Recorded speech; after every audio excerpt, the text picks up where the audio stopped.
اعوذ باللہ من الشیطان الرجیم بسم اللہ الرحمن الرحیم رب اشرح لی صدری ویسر لی امری واحلل عقدۃ من لسانی یفقہوا قولی ربی زدنی علما اللہم فقہنا فی الدین اللہم بارک لنا فی اوقاتنا اللہم بارک لنا فی علمنا اللہم بارک لنا فی عملنا آمین یا رب العالمین۔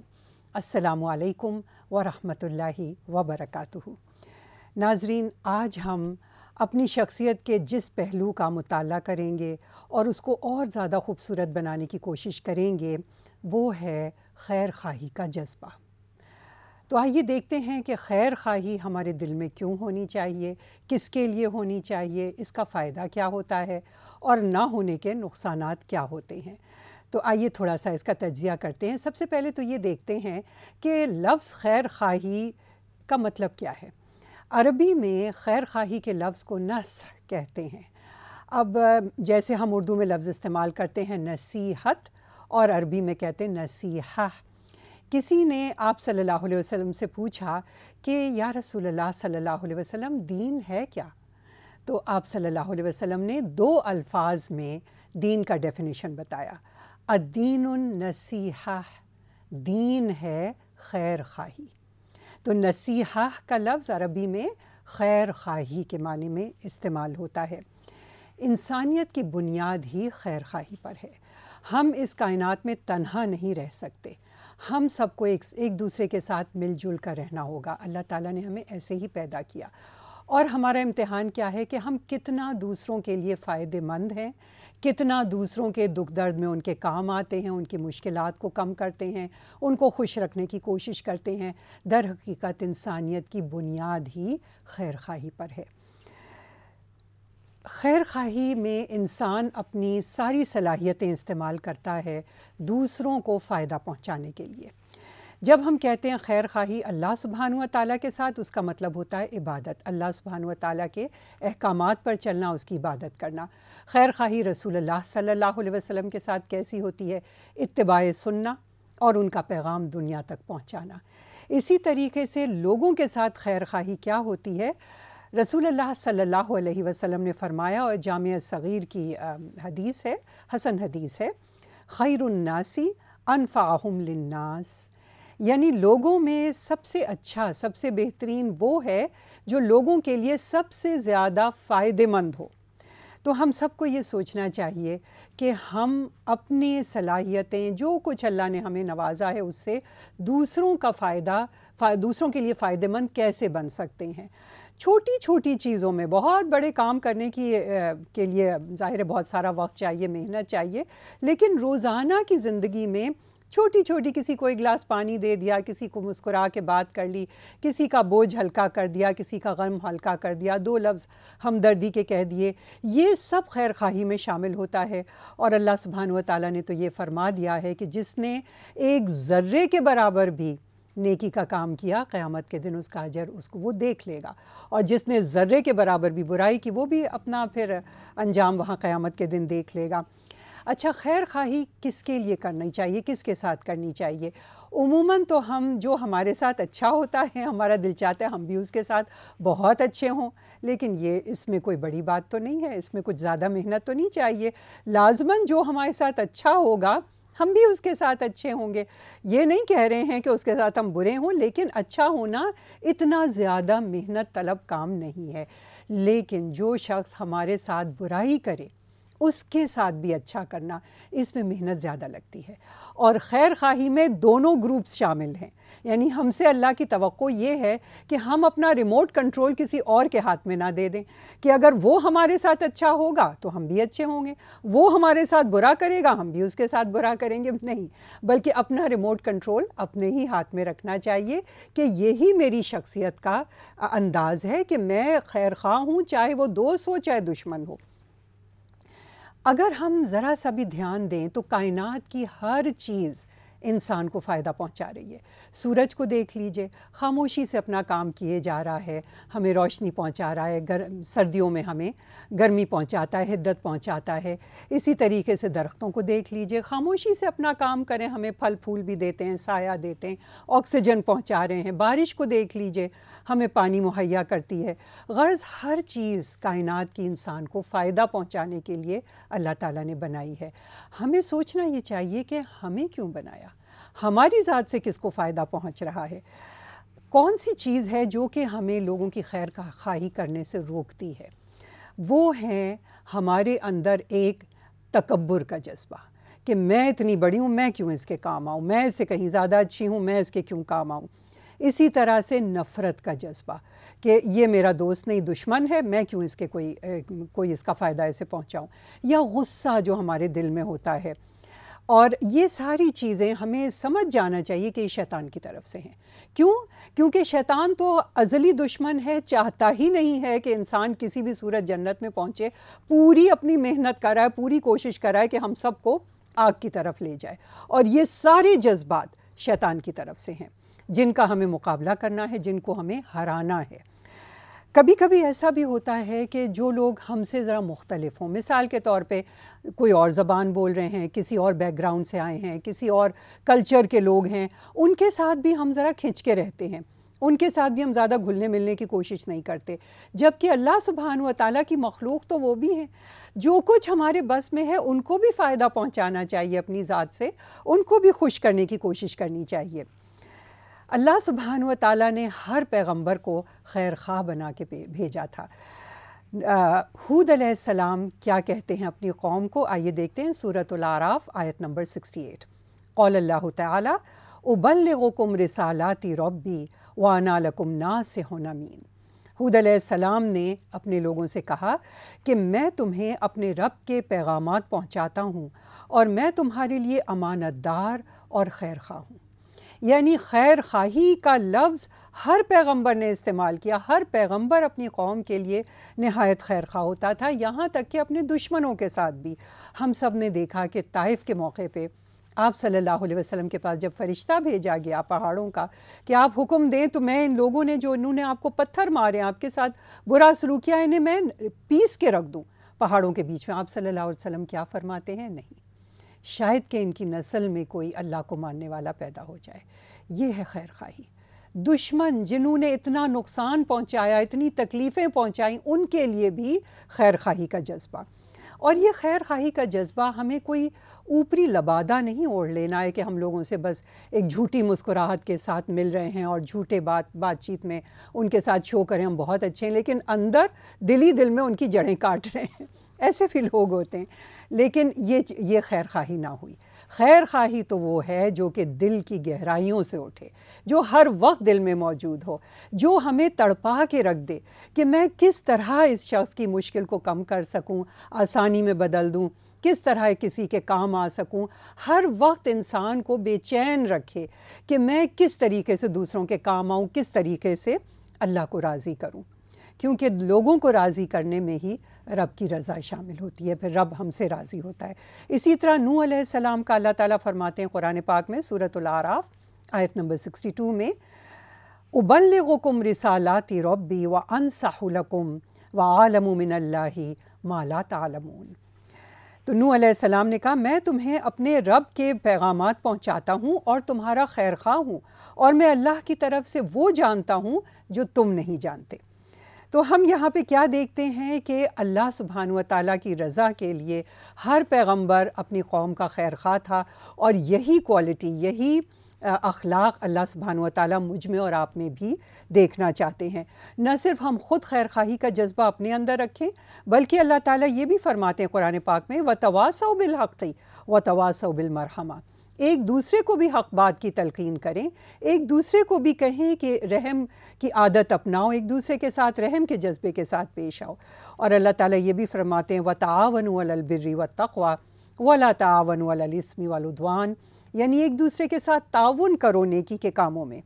تمیم الداری ان النبی صلی اللہ علیہ وسلم قال الدین النصیحہ، قلنا لمن؟ قال للہ ولکتابہ ولرسولہ ولأئمۃ المسلمین وعامتہم۔ رواہ مسلم۔ سیدنا تمیم داری رضی اللہ عنہ سے روایت ہے کہ نبی کریم صلی اللہ علیہ وسلم نے فرمایا دین خیر خواہی کا نام ہے۔ ہم نے کہا کس کے لیے؟ فرمایا اللہ تعالیٰ کے لیے، اس کی کتاب کے لیے، اس کے رسول کے لیے اور مسلمانوں کے اماموں اور ان کے عوام کے لیے۔ یعنی دین پورے کا پورا خیر خواہی ہے۔ اللہ سے خیر خواہی کا کیا مطلب ہے؟ کہ اللہ کے احکامات پہ انسان چلے، رسول اللہ صلی اللہ علیہ وسلم کے اتباع کرے، قرآن پاک کے احکامات پر چلے۔ غرض یہ کہ دیندار ہونے کا مطلب ہی ہے لوگوں کا ہر ایک کا خیر خواہ ہونا، اور جس شخص میں خیر خواہی کا جذبہ نہیں، اس کی دینداری صرف ایک آؤٹ ورڈ ایک شو ہے، ایک بیرونی ایک لبادہ اس نے اڑا ہوا ہے، در حقیقت دل سے وہ دیندار شخص کہلانے کا مستحق نہیں ہے۔ اور ہر انسان ہر ایک کے لیے اس کی دنیا اور آخرت کی خیر خواہی کرنا یہی اصل خیر خواہی ہے۔ اور جب ایمان دل میں داخل ہوتا ہے تو انسان میں ایک مٹھاس پیدا ہو جاتی ہے۔ جب ایمان دل میں داخل ہوتا ہے تو انسان کی شخصیت میں ایک مٹھاس آ جاتی ہے۔ آپ پانی میں اگر چینی گھولیں، شکر گھولیں تو کیا ہوتا ہے؟ پانی میٹھا ہو جاتا ہے۔ اب وہ چاہے آپ کا دوست پیے چاہے دشمن پیے، پانی میٹھا ہی رہے گا۔ یعنی جب کسی انسان میں ایمان آ جاتا ہے تو اس کی علامت ہی یہی ہے کہ اس کی شخصیت مٹھاس والی ہو جاتی ہے۔ انس ابن مالک رضی اللہ عنہ سے روایت ہے کہ رسول اللہ صلی اللہ علیہ وسلم نے فرمایا کہ جس شخص میں 3 خوبیاں ہوں اس میں ایمان کی حلاوت یعنی مٹھاس آ جاتی ہے۔ ایک وہ کہ وہ اللہ اور اس کے رسول صلی اللہ علیہ وسلم سے سب سے بڑھ کے محبت کرے، یعنی تمام دنیا کے لوگوں سے سب سے زیادہ محبت اسے کس سے ہونی چاہیے؟ سب سے پہلے اللہ سبحانہ و تعالیٰ سے، اس کے بعد رسول اللہ صلی اللہ علیہ وسلم سے، اس کے بعد اور لوگوں سے۔ دوسری خوبی کہ جو کسی بندے سے محبت کرے اللہ کی خاطر، یعنی بے لوث بے غرض، اسے اس شخص سے کچھ واپس نہیں چاہیے، نہ تعریف اسے چاہیے، نہ کوئی اپنی بہت زیادہ شہرت چاہیے، نہ کوئی پیسہ، نہ مال، نہ کوئی دنیاوی مطلب کو غرض، کچھ بھی نہیں، صرف اللہ کی رضا کے لیے لوگوں سے دوستی کرے، ان کے کام آئے۔ اور تیسرا وہ جو کہ اس بات کو اتنا برا، اتنی نفرت کی نظر سے دیکھتا ہے کہ وہ دوبارہ کافر بن جائے، اس کے بعد کہ اللہ تعالیٰ نے اس کو کفر سے بچا لیا تھا، اتنی شدید اسے نفرت ہے اس بات سے جیسے آگ میں پھینکے جانے سے کسی کو نفرت ہو۔ اور یہ صحیح بخاری اور صحیح مسلم دونوں میں یہ حدیث ہے، یعنی صحیحین کی حدیث ہے۔ تو ہمیں کیا پتہ چلتا ہے کہ ایمان کی مٹھاس کیا ہے؟ کہ اللہ سے محبت ہو، رسول اللہ صلی اللہ علیہ وسلم سے محبت ہو، اور لوگوں سے محبت ہو۔ کیوں محبت ہو لوگوں سے؟ اس لیے کہ لوگوں کو بنایا کس نے؟ اس رب نے بنایا۔ جب ہمیں اللہ سے محبت ہوگی تو اللہ کی بنائی ہوئی ہر مخلوق، ہر شے سے محبت ہوگی۔ مثال اس کی اس طرح آپ سمجھ لیجئے کہ ہم مائیں جب ہمارے بچے چھوٹے ہوتے ہیں تو پہلی مرتبہ اگر وہ کوئی تصویر بنائیں، کچھ لکھیں، کچھ بھی کریں، ہم کیا کرتے ہیں؟ ہم اس کو کاٹ کے بڑے پیار سے دیوار پہ، فریج پہ، میگنیٹ سے کہیں لگا دیتے ہیں، اور کبھی کہ تو بچے بڑے بھی ہو جاتے ہیں، ان کے اپنے بھی بچے ہو جاتے ہیں، پھر بھی ہم بڑے سنبھال کے تحفے رکھتے ہیں۔ تو جب ہمیں اپنے بچے سے پیار ہوتا ہے، اس کی ہر چیز سے پیار ہوتا ہے، اسی طریقے سے اگر انسان کو اللہ سبحانہ و تعالیٰ سے محبت ہے تو اللہ کی بنائی مخلوق سے کیسے ہم نفرت کر سکتے ہیں؟ وہ بھی اللہ کی بنائی ہوئی مخلوق ہے۔ رسول اللہ صلی اللہ علیہ وسلم نے فرمایا کہ مومن محبت کرتا ہے اور اس سے محبت کی جاتی ہے، کیونکہ ایسے شخص میں کوئی خوبی نہیں جو نہ کسی سے محبت کرے، نہ کوئی اس سے محبت کرے، اور انسانوں میں سب سے بہترین وہ ہے جو کہ لوگوں کے لیے سب سے زیادہ فائدہ مند ہو۔ یہ ہے معجم الاوسط حسن حدیث۔ تو ہمیں اس سے کیا بات پتہ چلی؟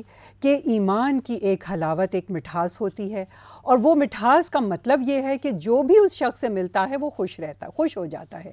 ایسا شخص ہر ایک کا بھلا چاہتا ہے، ہر ایک کو فائدہ پہنچانا چاہتا ہے۔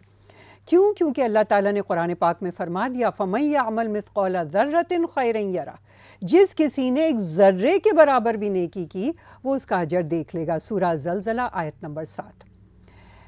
ہمیں اپنے دل میں اپنی انٹینشن، اپنی نیت کو ضرور چیک کرنا چاہیے کہ ہم جو یہ کام کسی کے لیے کر رہے ہیں، کوئی بھی احسان کر رہے ہیں، کیا یہ صرف اللہ کی رضا کے لیے ہے یا اس میں کوئی اور پرسنل غرض بھی شامل ہے؟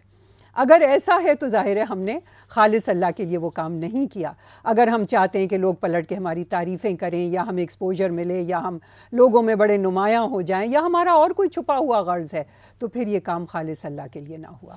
خالص اللہ کے لیے کیا گیا وہ کام ہوتا ہے جس میں کوئی غرض نہیں، صرف اللہ کی رضا چاہیے، اللہ سے اجر چاہیے۔ اور سوچنے کی بات ہے، اگر ایک شخص اللہ کے لیے نوکری کر رہا ہے اور تنخواہ اللہ کی طرف سے آ رہی ہے، اور کیا چاہیے اس کو؟ لوگوں کے چند سکوں کی کیا اس کو غرض رہ جاتی ہے جس کو اللہ سے چاہیے اپنا سارا اجر؟ سیدنا ابو سعید الخدری سے روایت ہے کہ میں نے رسول اللہ صلی اللہ علیہ وسلم کو فرماتے ہوئے سنا، تم میں سے جو کوئی برائی کو دیکھے تو اسے اپنے ہاتھ سے روکے، اور اگر اس کی طاقت نہ ہو تو زبان سے روکے، اور اگر اس کی بھی طاقت نہ رکھتا ہو تو اسے دل میں برا جانے، اور یہ سب سے کم تر درجہ ہے ایمان کا۔ مقصد کیا ہے؟ خیر خواہی کا مطلب یہ نہیں ہے کہ ہم ہر وقت لوگوں سے بس ہنسی مذاق مسخرے پن کی باتیں کریں۔ خیر خواہی کا مطلب یہ ہے کہ اگر ہم دیکھتے ہیں کہ اس شخص میں کوئی ایسی غلطی، کوئی ایسی برائی ہے جو اس کی دنیا اور آخرت کے لیے نقصان دہ ہے، تو ہم پہ فرض عائد ہوتا ہے کہ ہم اکیلے میں پیار سے اس کو یہ بات سمجھائیں۔ ظاہر ہے کہ ہم الفاظ ایسے استعمال کریں کہ شخص کو تکلیف نہ پہنچے، وہ یہ نہ سمجھے کہ یہ شخص میری ہتک کر رہا ہے، مجھے بے عزت کر رہا ہے، یا ہم کھلی پبلک میں اناؤنس نہ کریں یا ہم اس کے پیٹھ پیچھے برائیاں نہ کریں۔ ہم اس شخص سے ہی بہت پیار محبت سے خیر خواہی کے جذبے کے ساتھ اس کو کریکٹ کریں۔ اور آپ صلی اللہ علیہ وسلم نے فرمایا کہ اگر کسی کے پاس طاقت ہے کریکٹ کرنے کی تو طاقت استعمال کرے۔ مثال کے طور پہ آپ دیکھ رہے ہیں کوئی شخص الٹے ہاتھ سے پانی پی رہا ہے، اب اگر وہ ہماری بچے ہیں یا بھائی بہن ہیں، ہم آرام سے ہاتھ اٹھا کے سیدھے ہاتھ پہ پکڑا دیں۔ اگر ہم یہ نہیں کر سکتے، کوئی بزرگ ہے تو زبان سے ہی پیار سے کہہ دیں، عزت کے ساتھ کہہ دیں، اور زبان سے بھی ہم نہیں کہہ سکتے پھر تو دل میں اس چیز کو برا جانے، اور یہ ایمان کا سب سے نچلا درجہ ہے۔ ایک مرتبہ آپ کو ایک چھوٹا سا قصہ سناتی ہوں کہ ایک مرتبہ کیا ہوا کہ ایک صحابی وضو کر رہے تھے اور کوئی چیز اس میں انہوں نے صحیح نہیں کی۔ امام حسن و حسین رضی اللہ عنہما بچے تھے، وہ دیکھ رہے تھے۔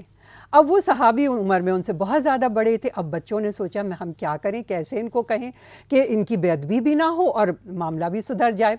تو ان دونوں بھائیوں میں سے ایک بھائی نے وہ غلط طریقے سے وضو کیا، دوسرے بھائی نے اس کو ٹوکا، ارے نہیں اس طرح تھوڑی کرتے، میں نے نانا کو اس طرح وضو کرتے دیکھا ہے، اور پھر وہ صحیح طریقے سے وضو کر کے دکھاتے ہیں۔ اب وہ سینئر صحابی بچوں کو دیکھ رہے تھے، بچوں نے کچھ ان سے نہیں کہا، لیکن آپ دیکھیے کتنی خوبصورت طریقے سے انہوں نے پیغام ان تک پہنچا دیا۔ تو یہ طریقہ ہوتا ہے لوگوں کی غلطیاں کریکٹ کرنے کا، مطلب یہ بھی ایک طریقہ ہے۔ ہمیں چاہیے کہ ہم اپنی فیملی کے ممبر سے، اپنے شوہر، بھائی بہن، اولاد، ماں باپ، ان سے پوچھیں کہ آپ میری غلطیاں مجھے بتائیے، کیونکہ باہر کے لوگ ہمیں کبھی نہیں بتائیں گے۔ یہ غلطیاں جو ہم سے سب سے قریب ہیں وہی بتائیں گے۔ تو یہ آج ہمارا آپ کا ہوم ورک ہے کہ ہم اپنے ہی فیملی کے لوگوں سے کہیں کہ مجھے پلیز میری غلطیاں آپ بتا دیجئے، تاکہ میں جہنم کی آگ میں جلنے سے بچ جاؤں، اسی دنیا میں اپنے آپ کو کریکٹ کر لوں۔ انس عن النبی صلی اللہ علیہ وسلم قال لا یؤمن احدکم حتی یحب لاخیہ ما یحب لنفسہ، رواہ البخاری۔ یہ ہے گولڈ سٹینڈرڈ ایمان کا۔ کیا؟ سیدنا انس رضی اللہ عنہ سے روایت ہے کہ نبی کریم صلی اللہ علیہ وسلم نے فرمایا، تم میں سے کوئی شخص ایمان نہیں لاتا جب تک کہ اپنے بھائی کے لیے وہ نہ چاہے جو اپنے نفس کے لیے چاہتا ہے۔ یہ ہے سٹینڈرڈ، یعنی ہمارا ایمان کیا ہے کہ جو ہم اپنے لیے پسند کریں وہی دوسرے کے لیے پسند کریں۔ اب ہمیں یہ دیکھنا ہوگا کہ ہم اپنے لیے کیا پسند کرتے ہیں۔ اگر ہم اپنے لیے پسند کرتے ہیں کہ لوگ ہم سے پیار سے بات کریں، لوگ ہم پہ غصہ گرمی نہ کریں، چیخ پکار نہ کریں، کیا ہم اسی طرح دوسروں کے ساتھ بیہیو کرتے ہیں؟ اکثر دیکھا جاتا ہے کہ نہیں۔ ہم یہ چاہتے ہیں کہ لوگ ہم سے مسکرا کے بات کریں، لیکن ہم دوسروں سے کیا مسکرا کے بات کرتے ہیں؟ یہ تو ہمارے موڈ پہ ڈیپینڈ کرتا ہے۔ ہم اچھے موڈ میں ہوں گے تو کریں گے، ورنہ نہیں کریں گے۔ کیا ہمیں بھوک لگ رہی ہوتی، ہم چاہتے ہیں کہ کچھ بھی ہمیں دال چاول ہی مل جائے، روٹی ہی مل جائے، ہم کھا لیں۔ کیا پیاس لگ رہی ہے تو کوئی ایک گلاس ٹھنڈا پانی ہمیں پلا دے۔ لیکن دوسرے جو بھوکے ہوتے ہیں، کیا ہم نے کبھی سوچا کہ وہ بھی تو یہی چاہتے ہیں نا جو میں چاہتی ہوں؟ لیکن ہمارے ڈبل سٹینڈرڈز ہیں، ہم اپنے لیے کچھ چاہتے ہیں اور ہم دوسروں کو کچھ اور عنایت فرماتے ہیں۔ اس کو کہتے ہیں خود غرضی، اور یہ دین میں قطعاً پسندیدہ نہیں ہے۔ تو ہم نے دیکھ لیا کہ سٹینڈرڈ کیا ہے، گولڈ سٹینڈرڈ، کہ جو ہم اپنے لیے پسند کریں وہی دوسرے کے لیے۔ اکثر لڑائیاں گھروں میں اسی بات پہ ہوتی ہیں، شوہر و بیوی ہر ایک اپنے دائرے میں اپنے کو دیکھتا ہے کہ مجھے یہ چاہیے، وہ کہتا ہے مجھے یہ چاہیے، کیا ہوگا؟ کلیش، لڑائیاں۔ اور اگر دونوں ایک دوسرے کے لیے خیر خواہ بنے، یہ اس کے لیے اچھا چاہیں، وہ اس کے لیے اچھا چاہیں، تو ساری لڑائیاں ختم۔ پھر لڑائی کس بات کی؟ اگر میں چاہتی ہوں میرے شوہر کو جو پسند ہے میں وہ ان کے لیے وہ چیزیں کھانے پکانے کی تیار کروں، یا گھر میں ایسا خوشیوں کا ماحول بناؤں، اور شوہر بیوی کے لیے یہ چاہتے ہیں کہ اس کو آرام ملے یا یہ خوش رہے یا اس کو یہ فلانی چیز پسند ہے وہ لا دیں، تو لڑائی کس بات کی؟ تو ہمیں اگر دوسروں کے لیے وہی چیز پسند کرنے کا طریقہ آ جائے جو اپنے لیے کرتے ہیں، ساری لڑائیاں ہی ختم ہو جائیں۔